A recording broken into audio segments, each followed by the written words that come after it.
Now more than ever, innovative technologies are fueling change and sparking new ways of thinking. Collaboration between corporations and startups is key to staying at the forefront of these trends. However, finding the right startups can be expensive, time-consuming, and ineffective. But Plug and Play is here to help. As a corporate partner, you will gain access to a whole ecosystem of innovation. Discover startups that meet your tech interests. Stay updated on the latest trends and network with industry peers. We will help you during every stage of your innovation journey, no matter where you are and where you want to go. Get in touch today.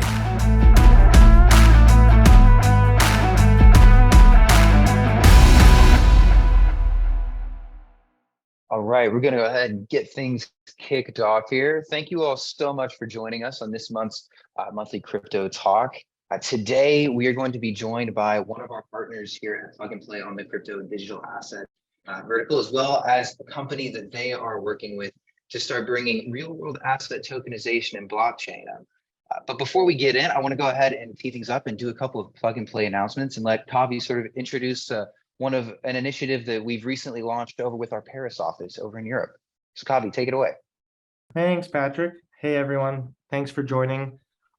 Yes, I guess I'll give one quick update before we dive into this month's session, which is that we recently partnered with brands like PVH, Lacoste, and L'Oreal out of Paris, out of our Paris office, to work on Web3 related topics. If anyone's interested in learning more, connecting with those brands, or the startups in that program, please do feel free to reach out. And so this month, as everyone knows, we're going to be discussing asset tokenization broadly, and then more specifically how this is impacting the art industry. We think this is pretty exciting because one of the things that gets talked about a lot is bringing traditional assets, so things like stocks, bonds, real estate currencies, bringing those assets on chain. But what gets sort of overlooked and doesn't get as much coverage, and where we believe a lot of the opportunity lies, is in bringing alternative assets, so things like art and collectibles, and even things that wouldn't have been considered assets before, in-game items, patents, carbon credits, bringing those assets on chain, creating capital markets for them. That's a really exciting topic. And so with that being said, we've brought on the founders of two amazing startups today, AlliancBlock and Artbanx. They're actually working together to create an art-backed financing platform on blockchain rails. And so we'll dive into what that means and we'll unpack it. So we have Matthijs de Vries, co-founder and CTO of AllianceBlock, and also Boie Thomsen, the founder and CEO of Artbanx. Guys, welcome. We're really excited to have you on. Thanks so much for the introduction, guys, and the warm welcome. Really excited to be here. Likewise. And perhaps we can start with intros on both yourselves, Matthijs and Mads, your journey into the crypto space and what your folks are doing today with your respective companies. Yeah, sure. So I've started AllianceBlock back in 2018 together with my co-founders Rashid Al-Shaja and Amr Gada.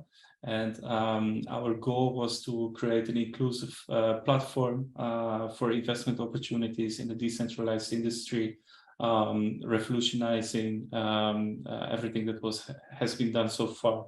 And along the way, we learned how important it is to have a compliant platform, and at the same time, how difficult it is to actually have that on the blockchain. And so we based our core technology around that, and we've been building Nexera for quite some time right now, quite ready to release, which is an important piece of this use case as well. Really cool. Mads, what about you? Yeah, so briefly about myself and the company. So basically I have a background in flipping undervalued art. I realized in a young age that you could basically trade art from other countries and then flip it with a high performance over major auction houses. This is kind of my entry into the art world. Roughly 2 years ago, I founded the company Artbanx, and we basically have 3 different pillars. The first pillar was to create a database where we could collect all this data, so we were able to evaluate and identify the actual risk aspect of investing into art. The second pillar was basically to create an art ecosystem where we can onboard these collectors, where we have a customizable collection management system. And then the third pillar, and that's why we're here today, is because we would like to enter the crypto community. So we're very much dealing with physical assets. We're dealing with high net worth and ultra high net worth individuals. And that is really where we have our key focus. But we see a huge opportunity in tokenizing these asset classes, especially art, and then bringing that on to the blockchain. Really, really cool. And would you guys mind both double clicking on sort of the services and bucket out what exactly it is your companies are doing for folks both in the crypto space and the art space? Yeah, from AlliancBlock, we're building DeFi infrastructure, which means we create building blocks for other startups from either Web 2 or Web 3 to build Web 3 solutions with different kind of options, compliant focused, liquidity focused, interoperability focused, or everything all at once. And to have a composable, extensible protocol at heart. In order to do so, we make it easier for startups that have a cool idea, or even traditional finance established companies that have a cool idea related to Web3 to easily execute on it, to rapidly being able to prototype and being able to launch something that can also be extended in the future as their ecosystem and products grow.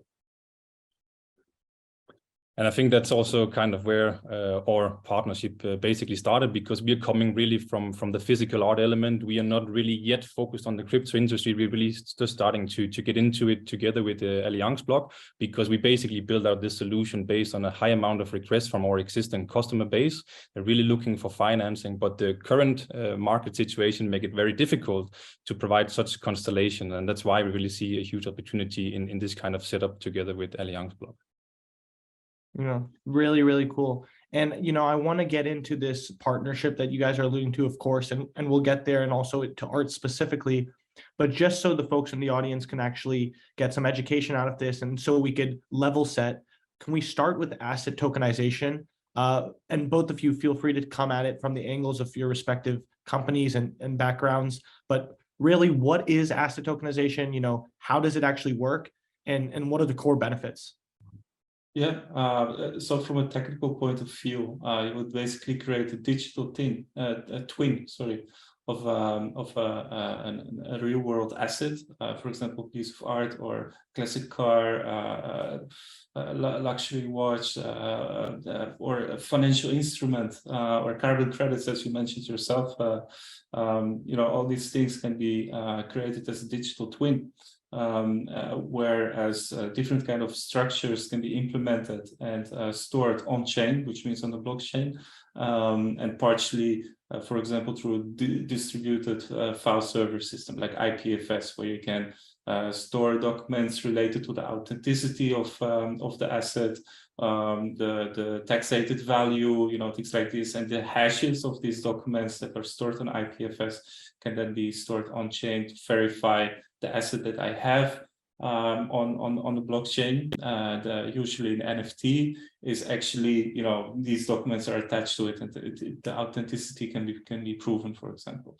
And having this as an NFT that represents the asset, it gives you a lot of benefits, because transactions are immediate on the blockchain. The asset becomes suddenly very liquid.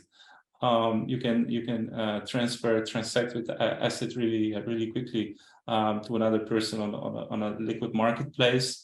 There's a lot of liquidity usually in Web3, as we know, and thanks to fractionalization, which means cutting the NFT in small pieces, it means that a lot of smaller investors, usually retail, will be able to participate in something that is otherwise completely outside of their scope, outside of their means.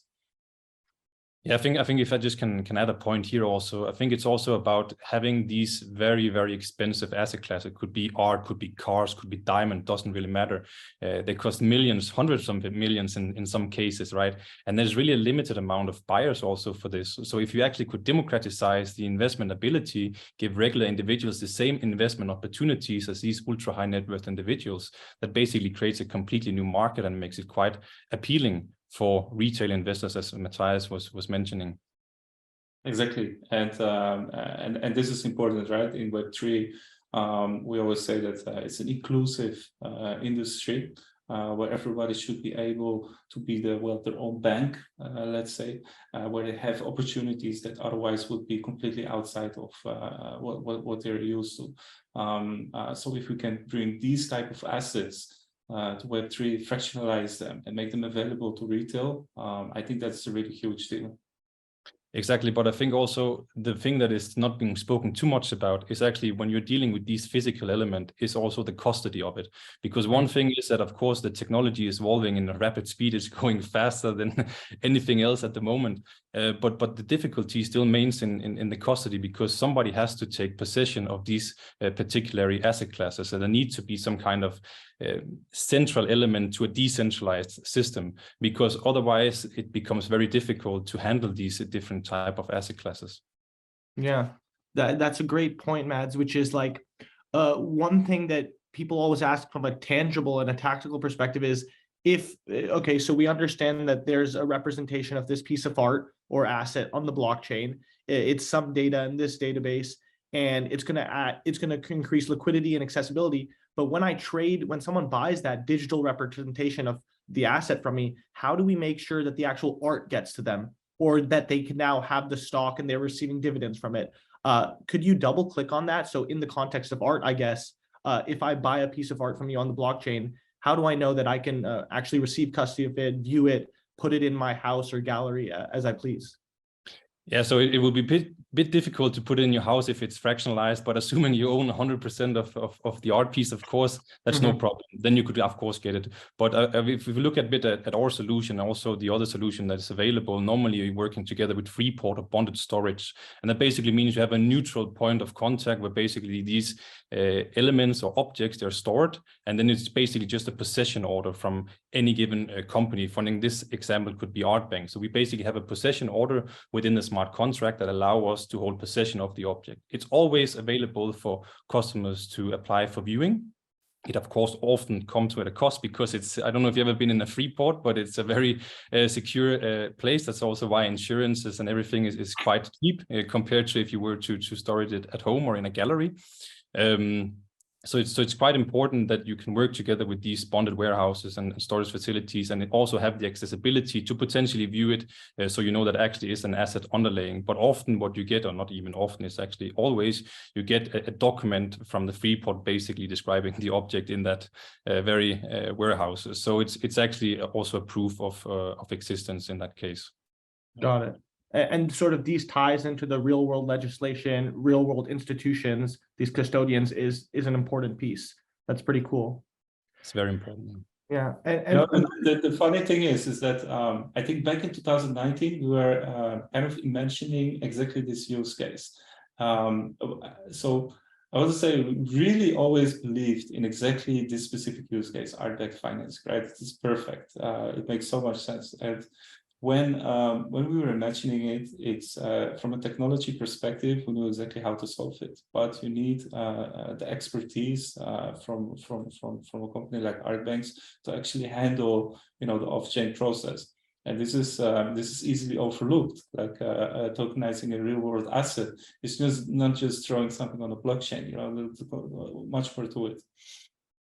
If I just can add to this.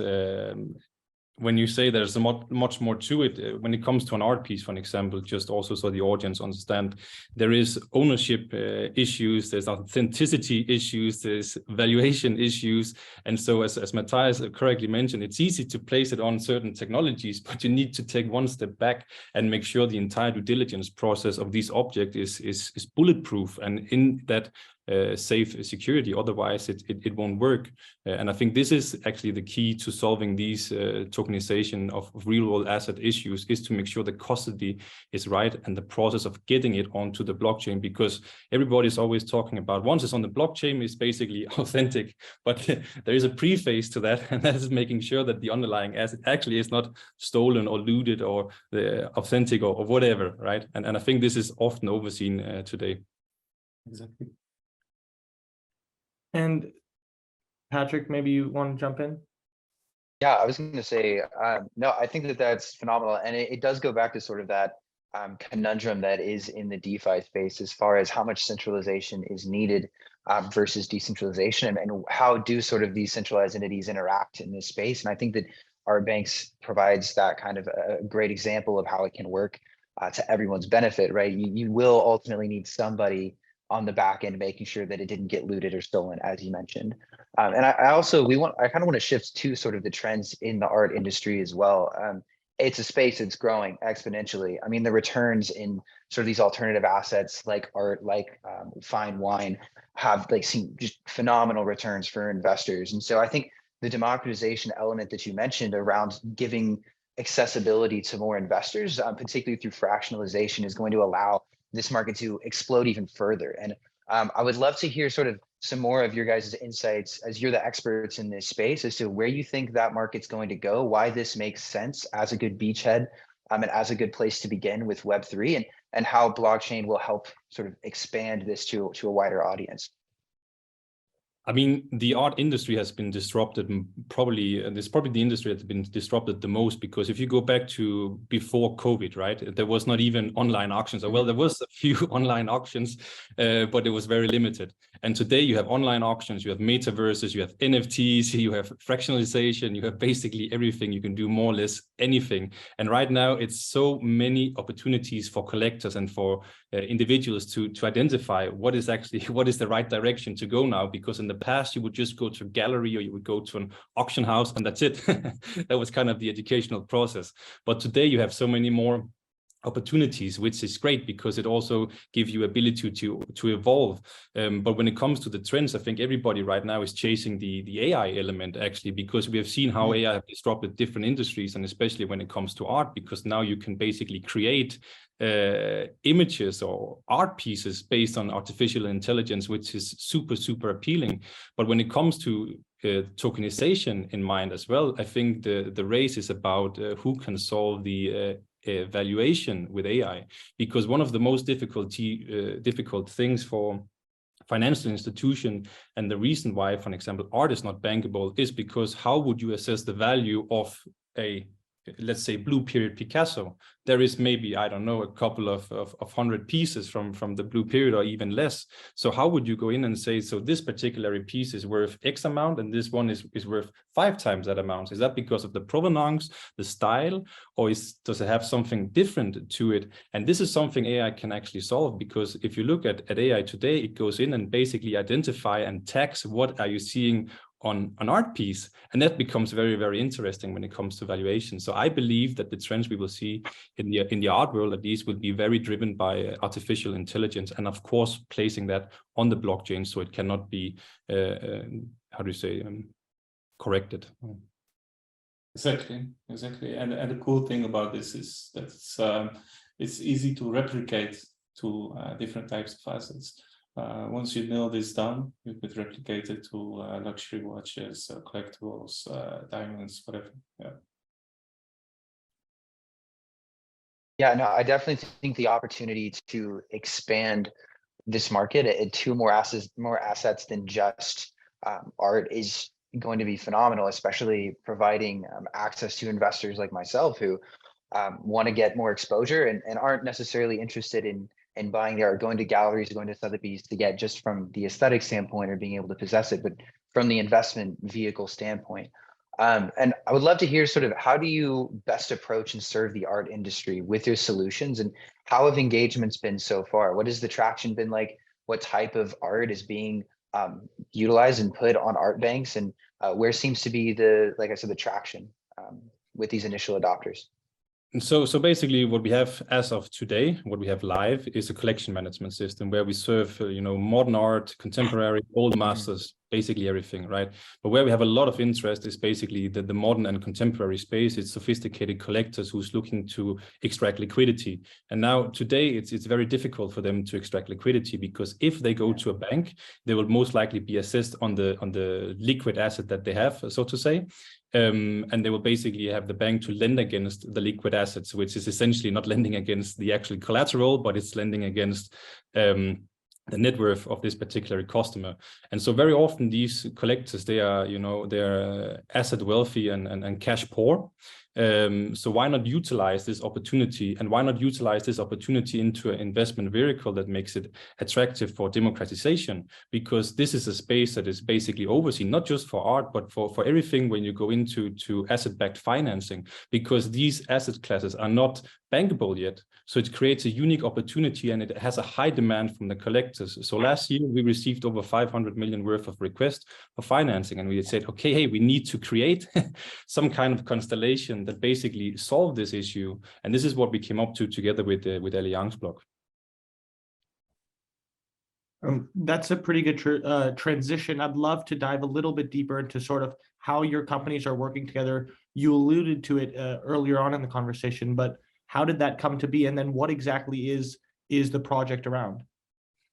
Yeah, so when you look at the kind of challenges you face when you would tokenize an asset, one thing to focus on is compliance. Like if we speak about financial transactions related to real world assets, you have to make sure that you know who you're dealing with. And on chain, with the ideologies of Web3 in mind, there is either a lot of compromises to make or something groundbreaking to introduce. And we've been working on a trustless identity verification model, which was launched and used since then last year. And what this entails is that you, as a user, through connecting your wallet, you can do a KYC and AML verification. The results of that verification and the data of that verification is only on your computer. So you as a user hold that data. It's not being stored on an IPFS or a backend server or even the blockchain. So you only keep it. That means that you have to actively share it with someone that requests it. And when it's being requested, you can see what kind of data has been requested, and you can either choose, as a requester, to request data that is in its purest form, so actual identifiable data.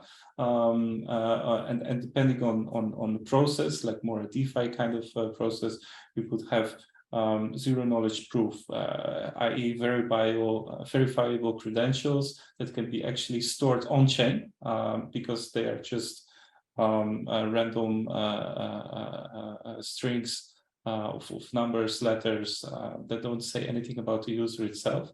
And these can be used to ensure that certain criteria has been met: whitelisted jurisdiction, age above 18, and these values don't actually give away the jurisdiction or the age, as an example, but they only say yes or no. And we can be sure that these values are actually correct. So having this kind of structure on chain ensures that we can suddenly program a lot of interesting business rules to make a process like this possible on the blockchain at all. So instead of relying on backend servers and a lot of third parties, we can say that, okay, this wallet bought a fraction of a digital twin of an art piece. Okay, we know that he was KYC'd, but now he doesn't want to hold it anymore. He wants to sell this fraction to another. Well, with blockchain technology, you would normally be free to transfer this fraction to any other wallet. But here it will be, during this transfer, there will be a check. Is this receiver wallet eligible, i.e. KYC, other business rules that were programmed?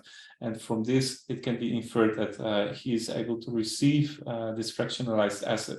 And with these possibilities, we are finally to enable a use case like this in a very low barrier way.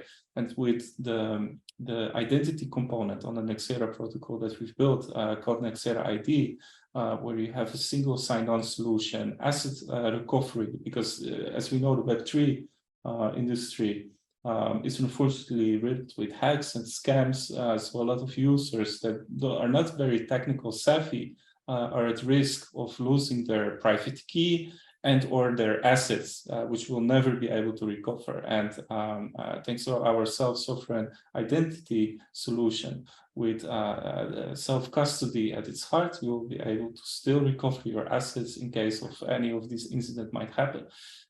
Having those things in mind, it makes it really low barrier to join a platform like Artbanx and participate in their offerings. Yeah.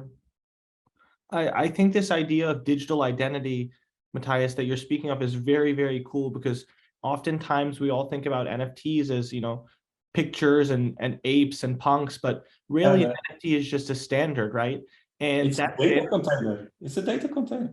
Yeah, exactly. And I want to, double click on this idea for the audience, but what types of things could this be used for, and how do users onboard? Because I'm imagining that maybe there's a DeFi protocol that maybe even a financial institution or a bank launches, and you need this sort of digital identity, this NFT in your wallet to access it. And through that, they'll know that, hey, you're based in this geography under these guidelines, and this is the specific type of financial services we can offer you, or specific asset classes like art you can have access to.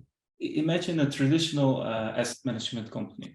They want to dabble in DeFi, right? So a lot of asset managers, they already bought crypto. It's easy, right? Everyone has done it already.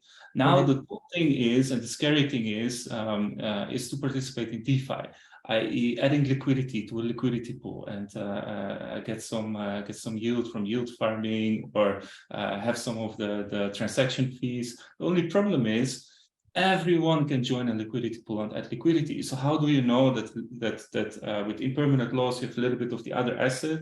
It's not coming from a wallet that started out from Tornado Cash, for example. It's really high risk if you think about it for a traditional asset managed company to join a liquidity pool like this. So we could have a compliant liquidity pool, for example, where you could say that everyone that puts liquidity has an AML verification, has KYC verification. We can track the assets from where they come from. And then you have suddenly a liquidity pool that only holds compliant tokens. And that makes it really interesting for institutional finance to jump into DeFi way more easily.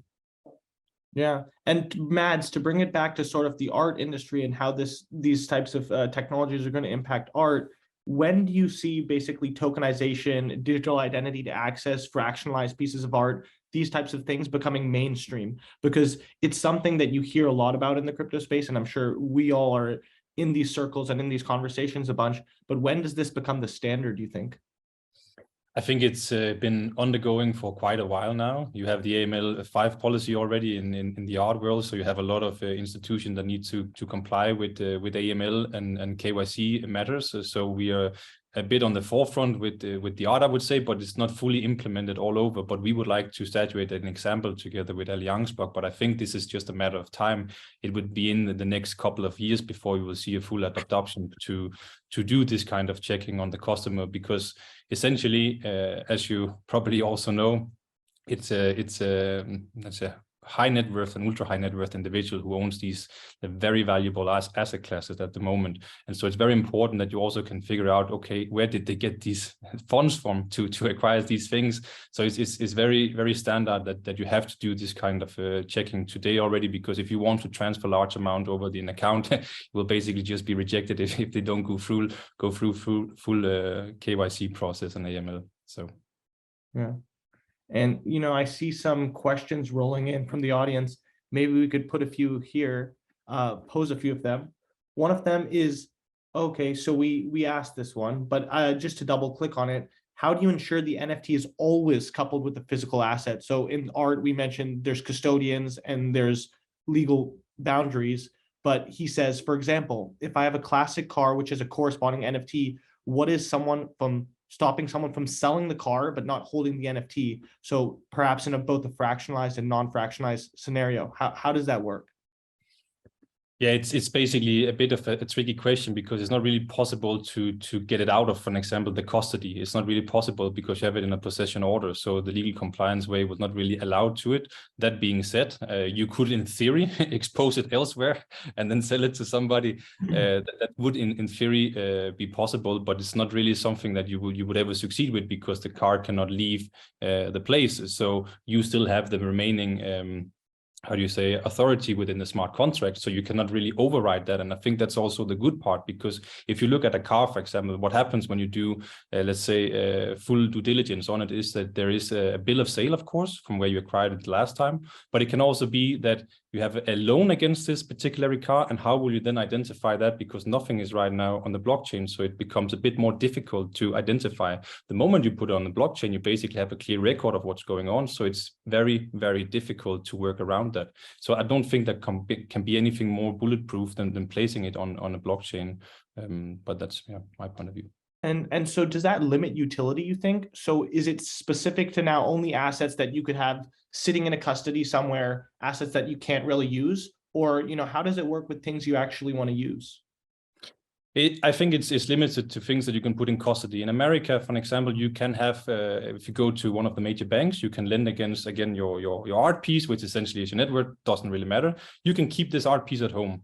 And how can you then ensure that nothing happened to it? So there have been a lot of different constellations where you can put an RFID tax on it, but an RFID tag you can also manipulate with if you want to go into that direction. So if you do not have it in a neutral custody, such as a Freeport or bonded warehouse, you don't really have, there is no other alternative, and you need to have it in such place. But it's more difficult if you're talking about a car, because the transportation and the maintenance of a car sometimes needs to be run also. So you cannot just leave it in the Freeport and just keep it there for the next 5 years. That doesn't really work for cars. It destroys the engine, right? So this is a different use case that requires different kind of setup, and we are not ready to do that right now.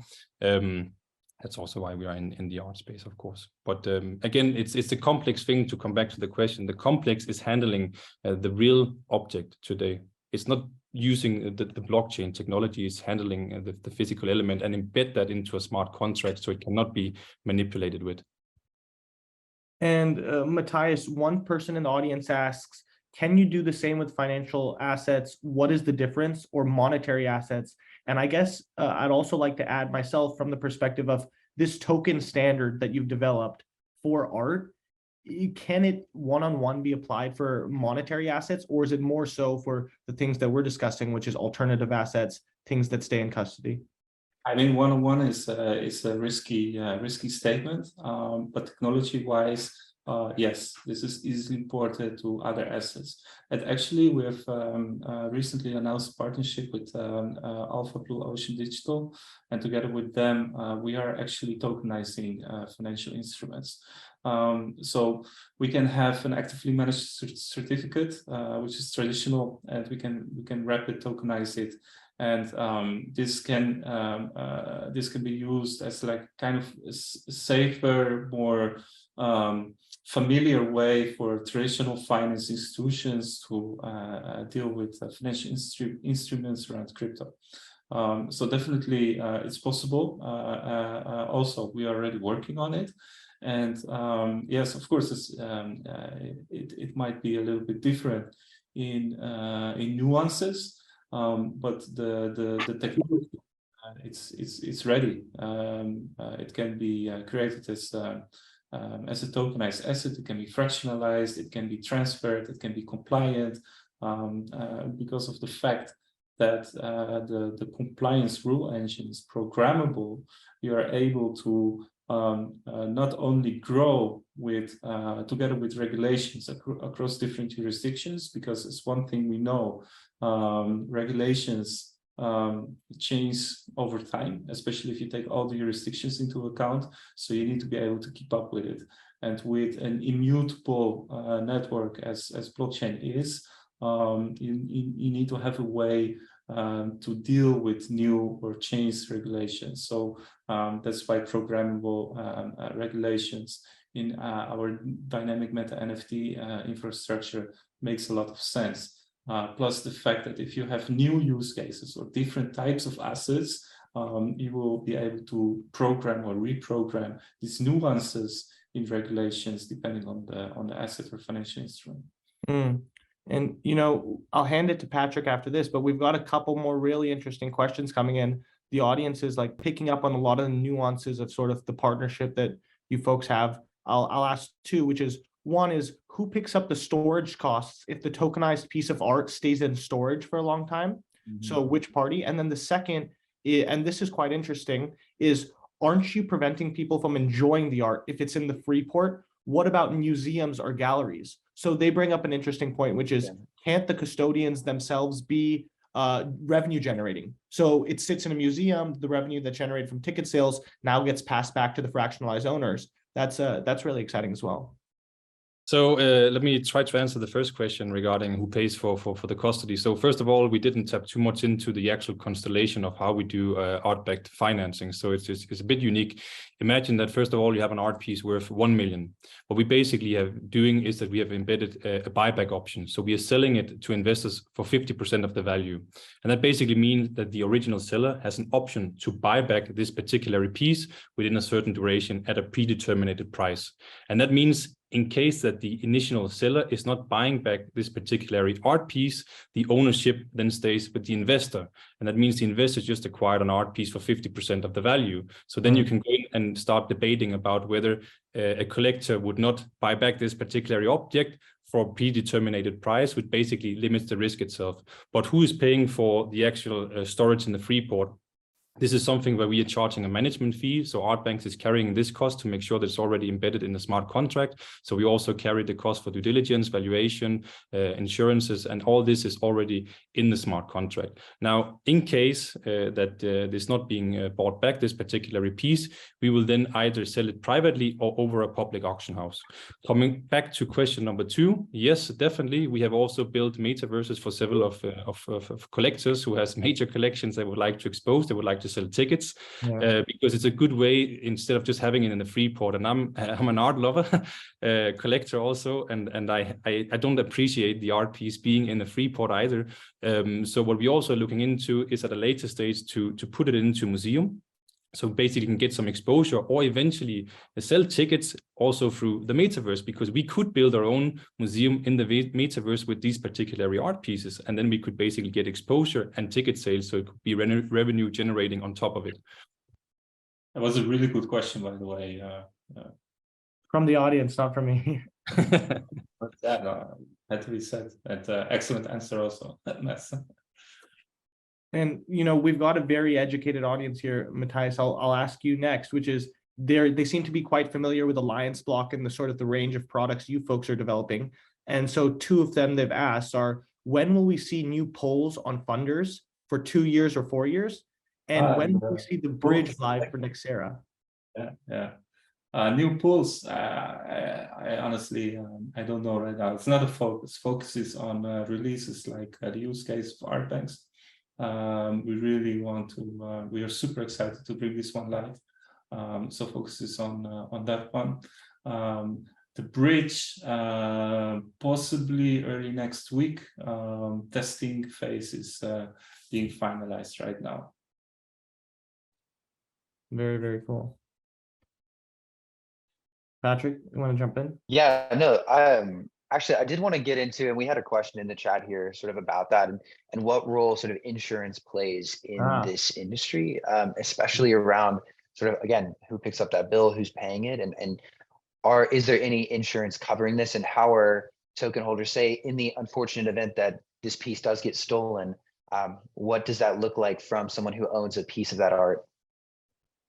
Yeah, so they will be reimbursed by the insurance company, but I haven't done any research on how much have been stolen from a free port. I must honestly admit, but I expect that this number is very, very low. To those who haven't been there, something you go through more security than you would do in an airport, and it's very, very limited access for. They will get out of business once this happens, right? People don't use anymore. No, I mean, you have all the world's assets are in the Freeport. The Geneva Freeport, I think it's close to $1 trillion almost. They have in the Freeport diamonds, gold, art, cars, everything, right?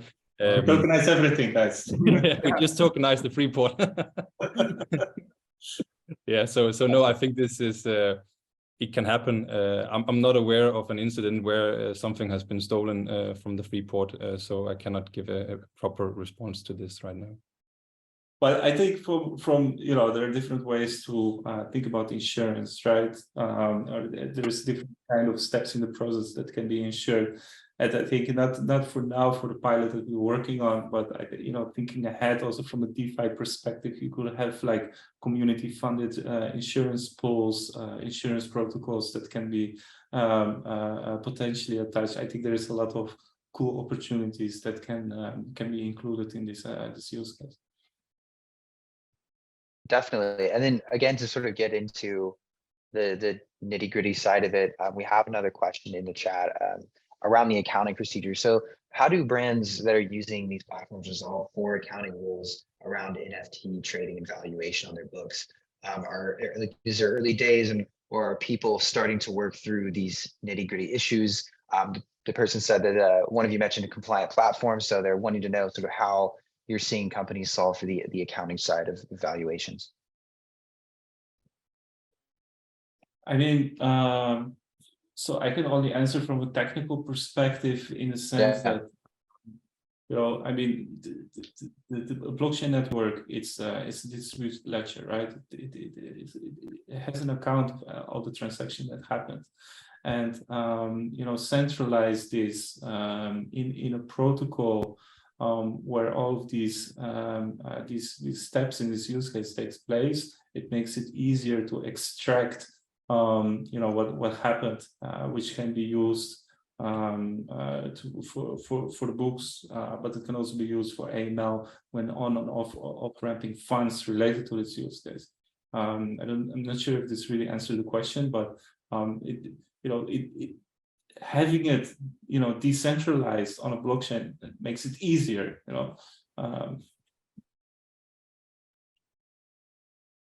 If I just can add something, maybe I'm not a lawyer, so I cannot do it precisely. But one thing I think is very important, at least for our company, also when it comes to accounting, is the moment you add your Nextera protocol, where you have an ID, KYC, everything is already embedded.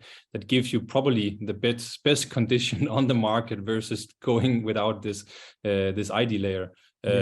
Will it be compliant in every jurisdiction? No, because this is changing constantly, and it would be very difficult to tap into this in this conversation. But it's definitely the direction is with the ID layer.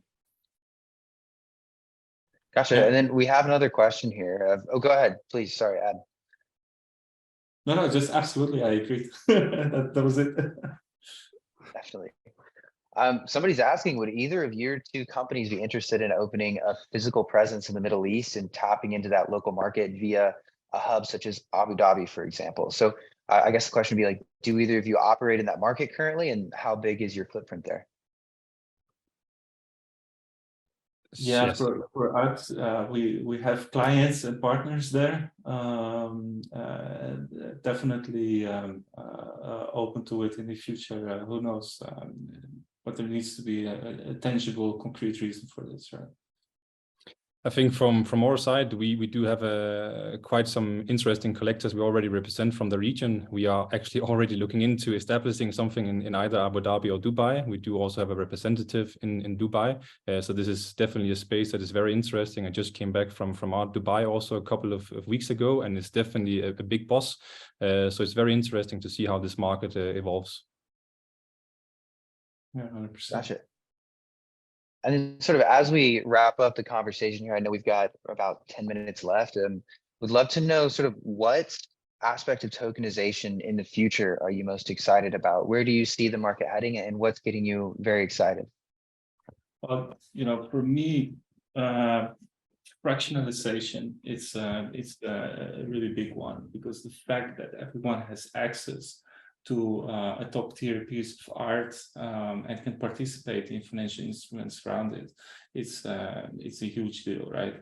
And you know, being able to do this in a compliant way that is not just compliant today, but can be kept compliant in the future, are things that I'm, you know, really excited about.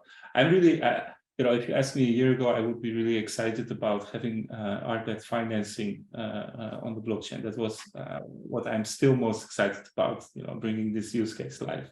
And the fact that that we're able to replicate this, I think that it's going to be really exciting. Like I said before, let's tokenize the freeport, because we will be able to. Definitely, I think it's all these untouchable asset classes, basically. I mean, us regular individuals, we don't have the ability to potentially own these things, and I think fractionalization and tokenization in this regard is very, very appealing. But also when it comes to from my side, I think it's very exciting to see tokenization of shares. This is already done though, but this is also an element that I think is undervalued at the moment, and it has a lot of potential. But again, there is almost a limitless amount of opportunities with today's technology. I think for the Web3 industry, it's also good, right? Because tokenization of assets, whether it's financial instruments or real-world assets, I think it's also good for adoption for the industry. Absolutely. Because it brings interest from traditional Web2 companies, but also Web2 users. And the more low barrier we make it, the better adoption we get. And in the end, you know, if we get retail interested that have never participated before in Web3, suddenly now interested in Web3, you know, maybe their next step would be to do something in DeFi and participate in something that was normally completely outside of their comfort zone. So I think this is a really important step to further adoption for the industry. Yeah. And, you know, as we're rounding third here, I want to ask a couple questions about sort of involvement and adoption. One from end users.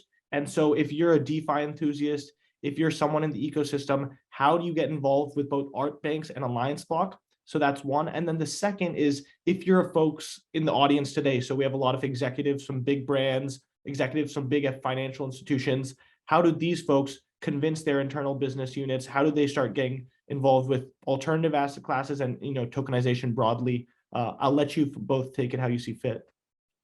Yeah, so from our side, I would say, I think for the larger enterprises, there are two things really important. That's for example, if you have employees, you have a team that needs to interact with the Web3 application, then you need to create a wallet.